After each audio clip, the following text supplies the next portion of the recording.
ئەگەر ئەم شوێ پرسێ دەست بکەین و ڕەوشانەهای عێراقی هینچەوە شرۆڤەیان بۆ دکەن نەهادا. زۆر سپاس سەرەتا بۆم دەرفەتە. ئەم ڕەوشەی ئێستای عێراق لەحزەیەکی تاریخی گرنگە. پێویستە عێراقیەکان لەم لەحزە تاریخیا پێداچوونەوەی بکەن بە هەموو ئەو خەرمانەی کە بەدەستیان هێناوە لە ماوەی 2013 ببوورە 2023 هەتاوەکو ئێستا کامە ماوەیەکی درێژە عێراقیەکان بەردەوام لە شکستێکەوە بۆ شکستێکی ترە ڕۆن بەداخەوەی من فاشل بووین وەکو عێراقیەکان لە دروستکردنی ئەزمونێکی سیاسی و نظامێکی دیموکراسی. ئێمە لە بواری گەندەڵیە یعنی پشکێکی گەورە لە هەموو وەزارەتەکانە بەدەستهاتووە و لە بواری خزمەتگوزاریەکانە دووبارە ئێمە شکستێکی گەورەمان هێناوە لە بواری ئەمنی و بەڕێوەبردننی وڵاتیش و ئەوە تا سەیەکێکی وڵاتەکەمان لە دەست داعش و تیرۆرایە. ئەو جگەی هەرێمی کوردستانیشی لێ دەرکەی منتەقەکانی تریش ناتوانانی بڵێ بە تەواوی معنە لەژێر دەسەڵاتی حکوومەتی اتحادیایە، بەڵکو لە دوای دەرکەوتنی داعش ئەو ناوچانەش زۆرێک بە تایبەتی ناوچەکانی یعنی جێگای شەڕ و ئەوانە و دەوروبەرەکانی کەوتوتە دەست گروپ و میلیشیاکانی حەشدی شعبی. لەبەرەوە ئێمە بە هەموو معنایەک ئێستا لە لەحزەیەکین پێویستە ڕاستگۆ بین لەگەڵ خۆمان و پێویستە گۆڕانکاریەک ئەنجام بدەین کە بتوانێت عێراقیەکان بگەێنێتە سنوورێکی ئەمان و بتوانێت لانی کەمی ئەو مەرج و هەلومەرجە دروست بکە کە بڵێن ئیتر ئێمە ئەتوانین بەرەو ڕێگایەکی ڕاست بڕۆین، بەرەو چەند هەنگاوێک لەسەر ڕێگایەکی ڕاست بڕۆین بڕێەوە. ئێمە بڕاستی ئێستا لەم گۆڕانکاریە گەر نتوانین شتێکی وا بکەینەوە نەمانتوانیوە و من قەناعەتی شخصی خۆم ئەوەیە کە ئەم هەوڵانە هەوڵێکی بەرنامەدار نین. هیچ کەسێک من تا ئێستا وەرەقەیەک و ئەجێندایەکی نووسراوی لە هیچ فراکسیۆن و کوتلەیەکەوە من نەمبینیوە بخرێتە بەردەست پەرلەمانی عێراق یا فراکسیۆنەکان بۆ ئەوەی کە گفتوگۆیەکی جددی و زانستی لەگەڵا بکرێ. ئەوەی کە هەیە تەنها جۆرێکە لە ناکۆکی نێوان شیعەکان خۆیان و جۆرێکە لە چەقبەستنی ئەم سیستمی حکومڕانی ئێستا و بە فەشەلگەیشتنی و دەرەنجام بیرکردنەوە لە خۆڕزگارکردن لە مەسئولیت لە ڕێگای هەندێک گۆڕانکاریەوە کە من بە جەوهری نابینم. دکتۆر ئەف گۆڕانکاریان نهایەن عەبادیان ئەف چاکسازیان ئەو دبێژن یەن عەبادی ببوورە دکتۆر ئەرزێ بەردەوامن سەر پرسەخۆ لێ پێشی ئەم پرسەخۆ بکەن ئەف وێنێن نهام بینن بینەران دیارە ئەتناڤە شاشدانە دیارە ئەو وێنە یەنجێ تەقینە ئامەدەنە وێنە دێ بەردەوام بن و ئەمیش دێ بەردەوام من سەر گۆتە بێژن خوا سەر ئەف چاکسازیان داویان عەبادی دکتۆر ئەزڤەت گەرم جارەکاتن ببوورە سەبارەت چاکسازیان عەبادی هین وان چاکسازیان وان گۆڕانکاریە باش نزانن ئەف چاکسازی تێنە ئەنجامدان یان ئەگەر هاتوو ئەف گۆڕانکاریان عەبادی یان حکوومەتە تەکنۆکرات پێکینە دیسان مفای خوانا بەدوان چاکسازیان ژیت ناوە عێراقیدا؟ من باوەڕم وایە ئەم گۆڕانکاریانە ئەو چاکسازیە نییە کە گەلی عێراق ئێوێ، بەڵام ڕەنگە یعنی 5% ئەو گۆڕانکاریانە بێ کە خەڵک ئێوێ. ئەوەی کە خەڵک ئێوێ چاکسازیە. گۆڕینی شخصێک بە شخصێکی تر مسۆگەریەکی تیانە بۆ ئەوی کە سیستمەکە بگۆڕێ. ئێمە پێویستمان بە سیستم گۆڕینە، حتا ئێمە وەکو هێزە کوردستانیەکانیش بەداخەوەڵێم لە کاتێکا باس لە پشکی بەشداری کورد دەکەین لەم حکوومەتی ئێستای عێراق تەنها باس لە ژمارەی کورسیەکان و کەسەکانەکەین. سەبارەت کوردان دکتۆر ببوورە سەبارەت کوردان دیارە پرسەکە گرنگ هەلڤر ئەوژی نهادا حکوومەتە تەکنۆکرات دیارە چەند ناوێن کاندیدا هاتنە دیارکردن ئەتناف ئەواندا تەبایە وەزیرین کورژی تێن گۆڕنیان ناوێن وەزیرین کورژیانەش بۆی یان کاندیدا ئێک ژە یەن هەوەژی یان بژم ژە ئالیە هەوەژی کەسێک کاندیدا و کورد ئەوان vê çendê ڕادتکن هین سەبارەت vê çendê çi dibêjin yanî هەمان دەم هەوە کاندید هەیە و کورد ئەف چاکسازیان عەبادیان ئەف گۆڕانکاریان عەبادی ڕادتکن. ئێمە تەنها لەو چوارچێوەی کە هێزە کوردستانیەکان ئەو 5 هێزە کوردستانی کە لە پەرلەمانی عێراق نوێنەریان هەیە ئەوەی کە ئەوان بڕیارێدەن تەنها ئەو میکانیزمەیە یەکگرتووی ئیسلامی کوردستان کاری پێەکە هەر بە ڕێزێک هەر ئاستێکی هەبێ لە یەکگرتوو ئەگەر خۆی کاندید کردبێ وەکو کەسێکی تەکنۆکرات لە ڕێگەی ئێمە نەبووە ئێمە ڕەفزمان کردو باشە هەڵوێستی هەوە سەبارەت وێت چییە ینی ئەگەر کەسێکی دنخوا کاندید کردبێت هەڵوێستی هەوەوەکی ئێگیرتو دێت چ بێت؟ ئەوە هەڵوێستی ئێمە نییە، ئەوە هەڵوێستی هەموو حیزبە کوردستانیەکانە پێویستە بە یەکەوە یەک هەڵوێستمان هەبێ. ئەگەر ئەو میکانیزمەی کە ئێستا خەڵکی پێشنیار کراوە کە میکانیزمێک نییە ئێمە بەشداریمان تیا کردوێ ئێمە هیچ گفتوگۆیەکی ڕاستەوخۆ و ناڕاستەو خۆشمان لەگەڵ عبادی نەکردووە و هیچ ناوێک لە لای ئێمەوە نەدراوە بە عبادی و من بۆ ڕایگشتیەوە ڕاگەێنم ئەو بەڕێزە کە ناوی داوە لە ڕێگەی تایبەتی خەڵکی ترەوە نردوێتی بە هیچ شێوەیەک ئێمەی ئاگادار نەکردووە و ئێمە ڕێز لەو کەسەش و لە داخوازیەکەش یەگرین بەڵام هیچ پەیوەندێکی بۆ نییە کە لە دەرەوەی وی ئەندامی هین چ ژوی ئەندامی خۆڕەت بێژن ینی ئەندام هەوایە و بێژن دەروی هەڵوێستی هەوە خۆ کاندید کردە هەموو کەسێک مافیە لە عێراق ناوی خۆی کاندید کە قرار بێ حکوومەتی ئەحزاب نەبێ حکوومەتی تەکنۆقرات بێ هەموو کەسێک مافیە ناوی خۆی بنێرێ لە ڕێ هەر کەسێک و خۆی حەزەکە ئێمە خۆ چی بکەین ینی بە سزای و کەسە نادەین ئێمە وەکو حیزب مولزەمین بە ڕێکەوتنمان لەگەڵ حیزبە سیاسیەکان ئێمە دووبارەیەکەمەوە تەنها لەو ڕێکەوتنەی کە هەمانە لەگەڵ حیزبە سیاسی کوردستانیەکان و لەو چوارچێوەی کە ئەوانی اعتیمادیەکەن تەنها لەگەڵ ئەو چوارچێوەی مامەڵاکەین هەر بە ڕێزێکناوی خۆی سەربەخۆ تەقدیم کردووە ئەو بۆ خۆی کردوێتی و ئێمە بەرپرسیار لین و ئێمە پشتیوانیش میکانیزمێکیش ناکەین کە حیزبە کوردستانیەکان ڕێنەکەوتبن لەسەری و کاتی خۆشی وتومانە ئێستش ئەیڵێم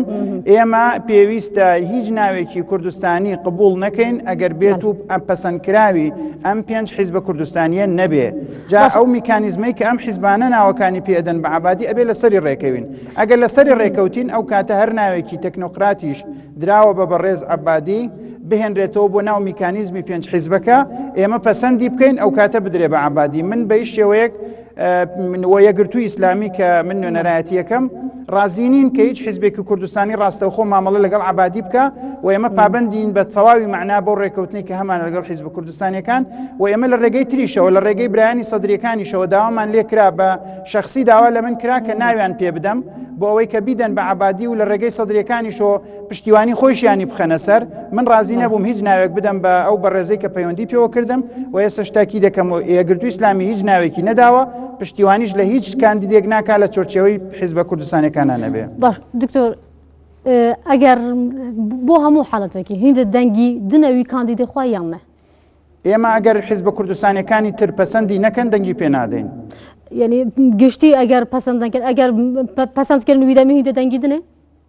ئەگەر حیزبە کوردستانیەکانی تر پەسەندیان کرد ئەو کاتە ئێمە وەکو خۆمان بیر لە مەوزوعەکەکەینەوە لەگەڵ پەسەندی ئەوانە ئێمە دەتوانین پەسەندیکەین بەڵام ئەمە ئەو کاتە نابێتێ کاندیدی یەکگرتووی ئیسلامی کوردستان ئەکرێتە ئەبێ بە کاندیدێکی سربەخۆی پەسەندکراو لەلایەن حیزبە سیاسی کوردستانیەکانەوە بەڵێ باشە دکتۆر ئەگەر ئەف ڕەوشە و سەبەردەوام بەتناوە عێراقدا ڕەوشە کوردان دێ کیبەگەت یان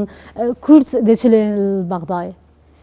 کورد پێویستە بیر لە میکانیزمێک بکاتەوە کە شەراکەتی سیاسی لە عێراقا بپارێزێ ژمارەی کورسیەکان بۆ ئێمە هیچ ناکەن یان ئەگەر 3 کەس لە ئەندامانی کورد لە ناو ئەنجومەنی وەزیران بن یاخود 5 کەس بن یا 4 بن هیچ مەسئلەیەکی گەورە ناگۆڕێ و کەسەکانیش هەر کەسێک بن ڕاستە کەسەکان فەرقیان زۆرە بەڵام لە نەتیجا ئەگەر سیستمێکی سیاسی نەبێ کە شەراکەتی کورد لە بڕیاری سیاسی بپارێزێ بەوەی کە بنمونە ئێمە پێشتر سەرۆکی وەزیران جێگری هەبوو و پێویست بوو سەرۆکایەتی وەزیران بێ نەک سەرۆکی وەزیران واتە فەردێک نابێت جەدوەل ئەعمالدانی و بڕیار بدا بەڵکو پێویستە دوو جێگری هەبن لە کورد و لە سونە هاوکاری بکەن لە دانانی جەدوەل ئەعمالی ئەنجومەنی وەزیران هاوکاری بکەن لە پرسی بڕیاردان و ئەو دوو کەسە نوێنەرایەتی کورد و سونە بکەن بۆ ئەوەی کە هیچ بڕیارێکی ئەنجومەنی وەزیران سەرخۆ لەلایەن هاوپەیمانی نیشتیمانی زۆرینەی شیعەکانەوە دەرنەچێ لە دوای لابردنی جێگرانی سەرۆکی وەزیران ئێستا سەرۆکی وەزیرانمان هەیە سەرۆکایەتی وەزیرانمان نییە من بە قەنەعەتی من ئەمە زۆر کاریگەرترە لەسەرەوەی ئێمە 4 وەزیرمان هەبێ یا 5 وەزیرمان هەبێ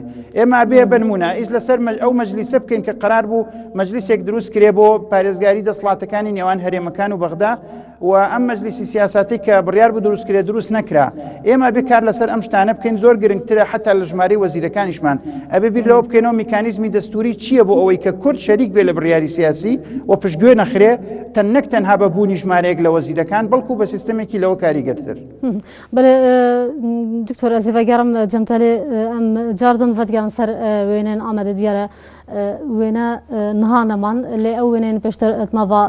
شاشەدا دیە هەلبەت وێنێن ئامادە بن کو باژێرێ باکوورێ کوردستانەیە ئەتناڤا ئامادە دەتەقین ڕوویدا گۆری داوی ئاگەهیان دیارە 4 کوشتی و 14 بريندار ادنافا تقنيه دهانه او تشار كشتين كو ادنافا تقنيه جدا سربازين تركن برين هاجي بحث شو كان يكركو هذيك اولهيه اني يا تركيا بتقنيه كريا ارمانجخه ديار بينران تافرو كذا داوت اغلو يعني سرك وزيرين تركيا سردانا باشار آمد كربي هلبت بحث صورة آمد كرن كو تبرين هذا امزان روشا صورة آمد شابي بحث جا آبادان كرنو دروس كرنا وي باشار كيات يكرن يا صورة آمد نهاج دا وك مديت كو تقين تنواوي باشاري دا ريدا دكتور از بدگرم جمتا ام دیسان سر گوران کارین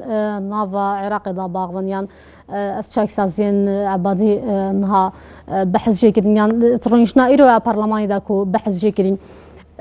آليا عراقية نرينا هوا سر آليا عراقية شنا أو دي أو يعني بشن روشاوان دي تشلي بيت اتنافا عراقي دا نب بتنية كردا ما بحث جي كردا كان أم سرين عراقي جباغفن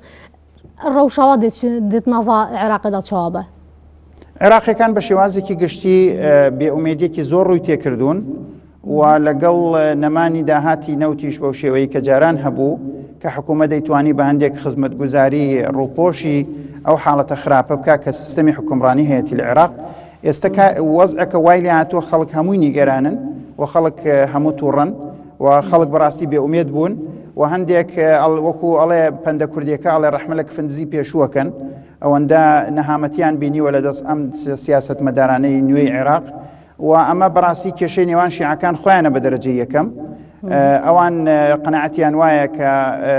ناتوانن یعنی ئەو خەڵکانەی کە ئێستا سیستەمیان بڕۆ بردۆ بەڕێوە و هەر خۆپیشاندانی سەدرەکان دەلیل لەسەرەوەی کە ئەوان ئەیانەوێ بە کوردی و کورتی بڵێن حیزبی داعوە ناتوانێ ئەم سیستەمە سیاسی عێراق وەکو پێویست بەرێ بەڕێوە و شکستی هێناوە و پێویستە بەدیلی بۆ بدۆزرێتەوە زۆر جاریش ڕەنگە بینیان کردبێتەوە لە هاوپەیمانێک لەگەڵ مەجلیسی عەلا بکەن بۆی کە حیزبی داعوەی تر لەموو لە سەرۆکایەتی وەزیرانی بەدەستنەوە نەبێ و ڕێگا بدا بۆی کە ئەوەندەی کە ئەمە ئەو ئامانجە ئەیەوێ بەدیبێنێ ئەوەندە بەڕاستی پرسێکی حەقیقی نییە کە بۆ ئەوی سیستمی سیاسی لە عێراقا بگۆڕێ بەرەوبارێکی چاکتر بەڵام بەرحاڵ ئەو وەزیرانەی کە پێشتر هەبوون ناڵێم هەمویان بەس زۆرێکیان گەندەڵ بوون و حیزبەکانیشیان بە حەق و ناحەق پشتیوانیان لێ کردوون و لەناو وەزارەتەکانیانە مافیایان دروست کردووە بۆ ئەوەی کە داهات و تەندەرەکانی ئەو وەزارەتە ببا ئەمەش وای کردووە کە یعنی داهاتێکی زۆری عێراق بە گەندەڵی بچن و لێرەوە ئەم بێئومێدیە دروست بێ کە ئێستا دروست بووە خەڵکی عێراق بەدوای چارەسەر ئاگەڕێ خەڵکی عێراق دوایەوەی کە داعشیش هات سەیەکی عێراقی داگیر کرد هیچ چاکەیەک نەما بۆ ئەم سیاسی عێراقیانەی ئێستا باسی بکە لەبەرەوە تووڕێە و چارەسەری حەقیقی و ڕیشەی ئەوێ و قەنەعەتم وانە ئەم پینە و پەڕۆیی کە ئێستا